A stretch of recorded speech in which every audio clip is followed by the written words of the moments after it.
yonna gy'osinzidde okubeera nga togoberera nkuwanirizako Fahad Projuji kwoli kijja kusinzira budde ki video eno wegenda okubeera nga ekutuukirako. A very good morning, a very good afternoon, a very good evening. Tereka ekigambo likinga, sharingirako abala comment section kabox ako kajja kubeera open wansi awo tekigenda kubeera nga teweetaba butereevu mu conversation okusinzira naawe ensonga bw'ogenda okubeera nga ozewulirako. Kati no amawulire si malungi n'akamu era nga ssaawa zibadde ziwera 5 n'ekitundu ssaawa 5 ez'ekiro ekikeseza olunaku lwaliro amawulire nga tateka kubeera gategasasaanira emikutu egy'enjawulo era nga gano amawulire gabadde galaga nga Bobby Kyagulanyi mukyala w'omukulembeze w'ekibiina ki National Unity Platform Bobi Wine okubeera nga temunage alumbiddwa maka ge wali emagere era nabeera nga aggyibwamu nabeera nga abaka ekifo kyatanaba kubeera nga kitegeereka gy'asobodde okubeera nga atwalibwa. Amawulire gano gasoose kubeera nga gatuweerezebwa omukulu amanyikiddwa nga Mick Wine era Dax Vibes muto wa Bobi Wine nabeera nga naye yongera okubeera nga akakasa ensonga eno wayiseewo eddakiika nga ziizo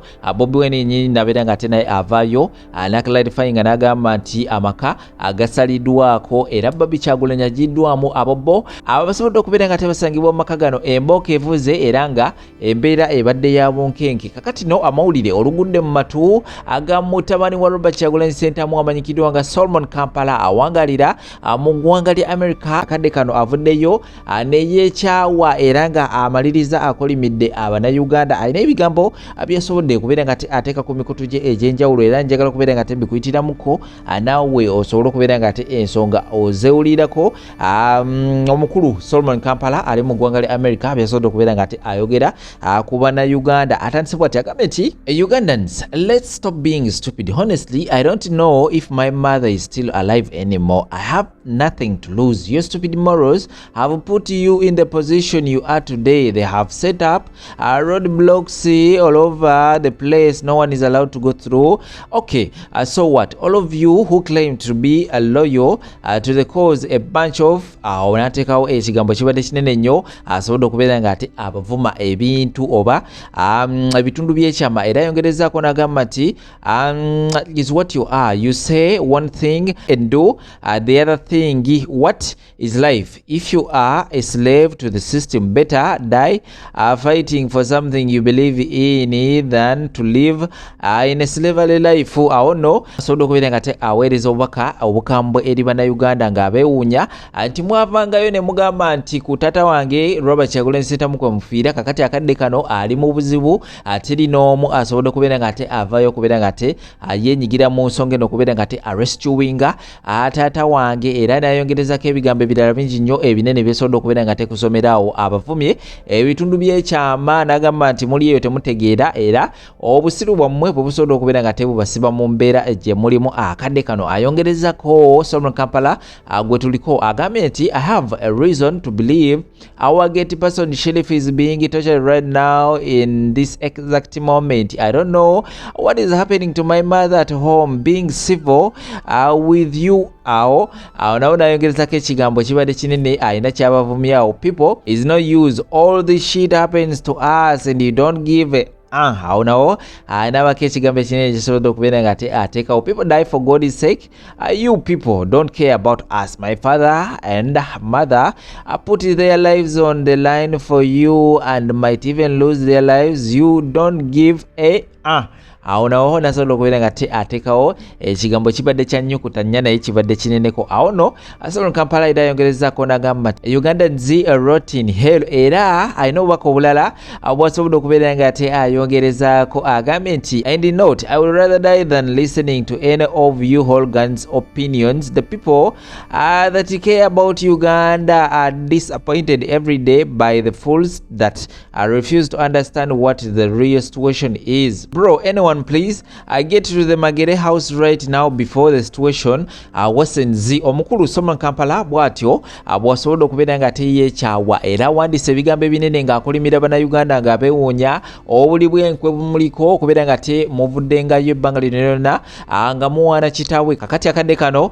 akali mu kubeera nga temunanga abeetaaga teri n'omu asobodde okubeera nga avaayo okubeera nga amutaasa era nga yeewuunyizza nnyo Bannayuganda ng'agamba nti taata we ne maama we basobodde okubeera nga beeteekawo agasaddako okubeera nga tebabayamba mu Abannayuganda naye akadde kano omusodo okubeera nga temubalekerera era kode abantu bonna oba omuntu yenna ali awo asobola okubeera nga agende buterevu wali mu maka emagere asobola okubeera nga ayingira mu nsonga ezo oba asobola okubeera nga ndowooza ayogera n'abamagye abasobola okubeera nga basalako amakaago agemagere ndowooza basobola okubeera nga batamamawe Bobby Kyagulanyi Intungo abyo biri mu kubeera nga bitambula akadde kano era njagala okubeera nga baterawo n'obusambi buno musobola okubeera nga mwedabirako embeera nga bwebadde akatambi kano akasobola okubeera nga katusibwako Somo Kampala yennyini asobola okubeera nga akata era ngenda kubeera nga kakutera musobola okubeera nga mulaba abamagye oba embeera nga bwebadde nga Bobby Kyagulanyi Intungo amakage agemagere gasaliddwako sako n'obutambi obulala bungi nnyo tula butuzi kalira wansawo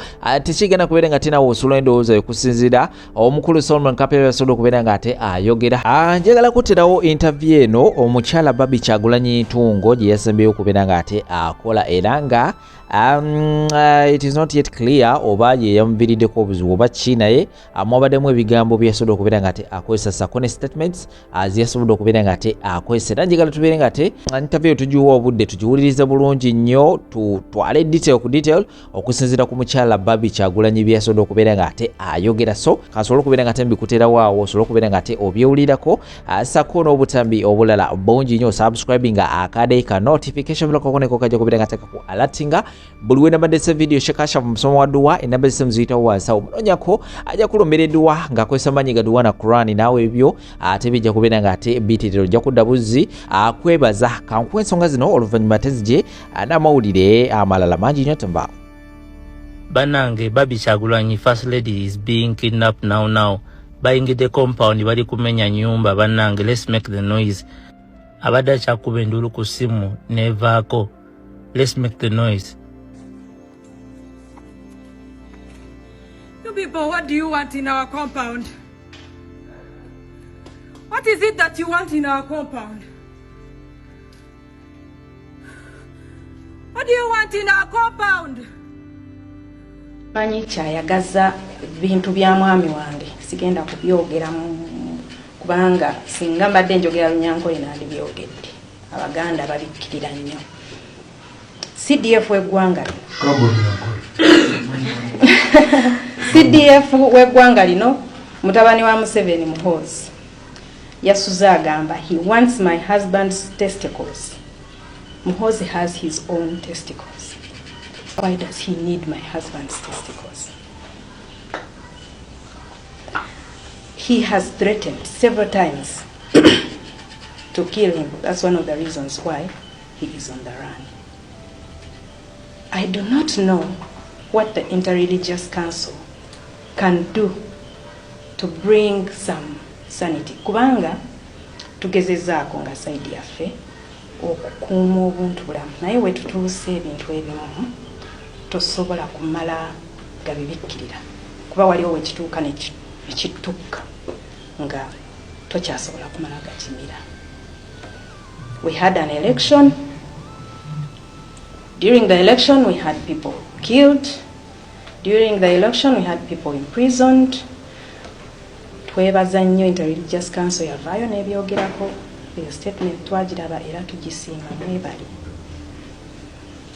Naye si buli kimu nti kyogerwako era nga bw'ogambye nti mubyogeranga bwe mubirabye ebimu bijja leeti ne mubyogerako leeti naye mbadde nsaba twongere okutunula ennyo ku side y'abanyigirizibwa. Excuse me, can we ask the press to get out a little bit? You are the one who brought them. You can ask them. We want to... Abo baatulumba nga 15 nga 13 baleeta drone balina drone zaabwe zitambulira mu bbanga wano balina n'ennyonyi ya poliisi eyitaayitamu naye nga 15 baatuggalira era bw'okkirira ku geeti yaffe ya compound wali tulina compound 2 naye tulina geeti emu etwawula mu compound eri endala bajja ne bateekawo ebijegere Sheriff bikyaliko ne bakutule kufulu y'akageeti ke tuyingirirako ewa neighbor ne bamenya waya zaffe ez'amasannyalaze ezikola security ne Sekanyolya ne bamukutula kati 16 ekiro baatulumba baleeta amadaala era nina obutambi kuba sikyalina gwe nkola nange mbalaba nga bwe bandaba ne bajja ne balinya wali ne balinya wano ne balinya eno neeno kuba bajja n'amaddaala ga mirundi mingi bonna ne balinya at once ne batujjako amasannyalaze ne batujjako kamera bwali kiro mwami Kyagulanyi n'amanya nti it's not a usual thing era kawuka kaali kakulumyeko okalaba okakolaki so he had to escape naye twakiriziganya nze nsigale kuba nina abantu bange abokubeerawo nabo ate baba balina kye baagala nga basobola okinnyonnyola mba nsobola okukibawa baba ye gwe baagala sisobola mubawa naye nga in case there is anything to answer nga nsobola okiddamu I had to stay so I could answer. In that fracas waliwo ennyonyi mu bbanga ng'ekuba ekitaala wansi ng'ebamulisiza bulungi bwe yeetoolera awo naye bamulisa basobole okulinnya naye kye baali baagala tetwakitegeera baakomaawo kuba nze n'abantu bange wano twakuba enduulu mu bulamu bwange sikubangako nduulu gye nakubako olwo nagiwuliranga ku kyalo ewaffe ng'ababbi baalumbye twakuba enduulu baneiba baffe bali ku distance naye baava mu mayumba abasobola nabo ne batwongerezaako abatulumba ne badduka gyekiro bazzeemu ekintu kyekimu simanyi ki kye baagala kubanga bankuumidde muno nze n'abantu bange ennaku 6 mu nsonyiwe tetubawadde kakunywa na kakulya kuba naffe tetulina naye ekirungi tulina abakkiriza abasiiba olaba emmere bagirekawo nga weeri ate olwo kati nga tebagibawadde so bwe tutyo bwe tubadde eyo information njagadde njibawe mumanye omulaba byatasaba bannyonnyola nalaba spokesperson wa police ng'agamba nti Kyagulanyi gyali ewaka ali mu sitting room ye aliwe I can confirm nti gyali naye nga yagenda ate nga naye gyali ayimirira n'abagamba nti siriiyo muve mu maka gange abantu batambule I have tried twice to leave this house naye bangaana okufuluma era nga kunnamwe bwe mufunye obuzibu okuyingira maama wange yava mu kyalo omukadde oyo najja okundaba ne bamuggaliraawo nina emikwano bagezezaako okujja tebasobodde ne bannamawulire babagobye emirundi egiwera ndowooza nabo bakimanyi essimu yange ebeerako lwe baagadde balina drones ze batambuza ekiro nezeetoololako zirina sound eremesa otulo bamakinga sure emisana tetwebaka n'ekiro tetwebaka kuba balina bu drone na sound enyiiza nti okwebakako olina kwambala airpods mu matu osobola okwebaka naye ate tosobola kwebaka kubanga obo amatu gaba bweru ng'olinze ddi lwe bagenda okumenya bayingire mu ddundiro ery'omulimu antwala ku mabbali ag'amazzi amateefu ankomyawo enneene yange annungamya mu makubo ag'obutuukirivu ku lw'erinnyabo eno nkuwadde ng'otambulira ekiwonvu ekyekiikiriza ekyolongola siritya kabikumi kubanga ggwe oli nange olukaalo n'emugogo nasanyusa onteekerateekera emmeeza mu maaso g'abalabe bange ekikompe kyange kiyita obulungi n'ekisa tebyeremenga kugenda nange ennaku zonna ez'obulamu bwe nange nakulanda mu nnyumba ya Mukama okutuusa lunaku lungi ekitiibwa kibeere kitaffe eri omwana nga bwe kyali emberebere ekiina kyakana ekiriba emirembe n'emirembe. Neesiimye nnyo okubeera nga tusse mu maka muno era nsanyuse okukulaba. Amannya gange nze Dr. Joseph Serodda nze nkulembera Born Again Faith mu Uganda nzikiriza y'abalokole era ku kakiiko ka Entire Religious Council ndi co-chair ne ssentebe waffe nga wa ssentebe bwagambye tuzze wano okwogera gye muli ebigambo ebibagumya ebibazzaamu amaanyi ate n'okubalaga nti tuyimiridde nammwe era bwe tuyimiridde n'abalala bonna n'okubassaamu ekitiibwa nga tugamba nti omulimu gwe mwakoze gwabadde mu ggwanga lyonna wadde byavuddemu byebyo nefe tetugaya kintu na kimu kyemwakoze era n'okusabira famire eno mwe mwennyini gwe n'omwami n'okusabira abaana omulimu ogugenda okuddako neyansi okera ddala eraga Katonda atukuuma. God who protects us. Kwaye musumba tyangamiza mu ddungu ly'omuddo muto atwala ku mabbali ag'amazzi amateefu. Ekyokubiri eraga Katonda atulabirira. God who provides for us.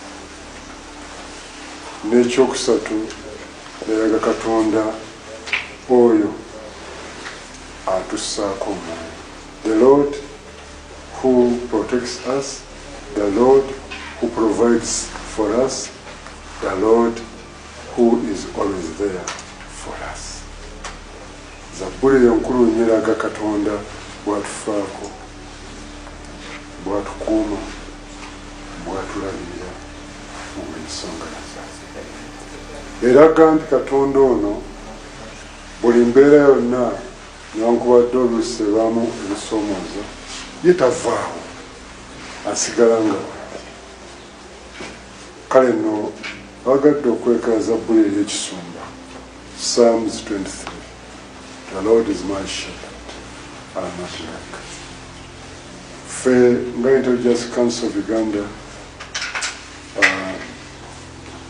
tubadde tusinkana abantu ab'enjawulo n'ebibiina eby'enjawulo n'abakulu bonna ab'enjawulo, abalala basirikale, abalala bakulembeze, okwogera kuba ffe tuliwo okutabaganya n'okulaba nga tuleeta obubaka obw'essuubi. Kale nno n'olwaleero era tukuŋŋaanye okuleeta ebyava nga bwe twalaba kuba ffe tuli ba obuzaava.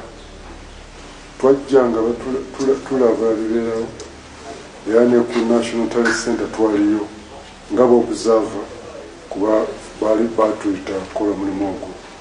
Kati olwaleero tukuŋŋaanye era okuwa lipoota yaffe bannamawulire bano basobodde okukiva nga bwe twalaba. Tukyalinawo ebbanga lya myezi 3 kubanga tulaba ne tuwandiika okutuusa tunaweebwa omukisa ate okubyogera. Naye ne tugamba nga tumaze okuwaayo bannaffe ate tulina omulimu omulala gwe tukola era buli muntu bw'ava wano alina gy'agenda okulaba abantu ababadde mu lwokalu lw'ebyokulonda ku madaala ag'enjawulo tubasinkana bonna. Waliwo ttiimu yaffe neyabadde yalwakitula twetaaga kujja nawano okusaba nammwe ate nze nina n'abalala bengenda okulaba abalala abasobola bensoose bengenda okulaba olwaleero nabo beetaaga okusaba kwaffe. Von nze ne munnange ono tugenda eri sayidi y'obudde ngenda kulaba n'okusaba ne Honorable Segona ngenda okulaba ate ninayo n'abalala kuba abantu bonna bantu ba Katonda. Teri muntu n'omu atali wa Katonda. Ffe omulimu gwaffe gwa kusaba n'abantu ba Katonda nga tulabye kuba ye musumba omukulu abudaabuda assaayo omwoyo. Kale ebintu byonna ebirala waliwo ebitamanyiddwa naye ye abimanya eby'omunda. Twali tuwulira ebintu bingi ku mawulire n'awalala naye kakati ffe ate ekyaffe ate tugende tusabe ne Honorable Kyagulanyi ne maama gwe tunasanga ina kabebe baana kubanga n'abaana bato beetaaga okusabira. So that's why we are here. We are here to pray with you, to stand with you, and to make you know that you are loved, and even where there seems to be hope, there is hope in God. Abalungi abatuuliriza era abatulaba olunaku olwaleero tuchaddeko ewa Sheikh Ashraf Dembe. Sebo sanyusa okubalaba amannya agange nze Sheikh Ashraf Dembe akola ku bizibu by'enjawulo. Omuntu singa aba alina ebirwadde musomereddwa tumwa amazzi ga lukuya nga bw'obadde ogalaba tugenda abantu ku kyoto ne twokya emizimu emibi egibabaamu n'okulomba edduwa. Abantu singa abeera ng'ali wano atuuse sobola okumulombera edduwa ne waba atatuuse nga mpadde amannya ge naye ng'ali wala neetaaze enamba yange yeno eri 0707363711. Namwe bannyinaffe abali ebweru oyagala okuba nti oyagala okulombera ku dduwa ng'olina ebizibu viza zibuze amaka gakolongotana sente zikola zimpita mu ngalo ojja kumpeereza ekifaananyi kyo n'amanyago ebyo byokka bijja kummala nja kulombera edduwa ojja kutereera. Olunaku olusembayo mu mwezi mba n'edduwa eyawamu ffenna n'abalwadde bange abakadde n'abapya. Salaamu alaikum warahmatullahi wabarakatuh.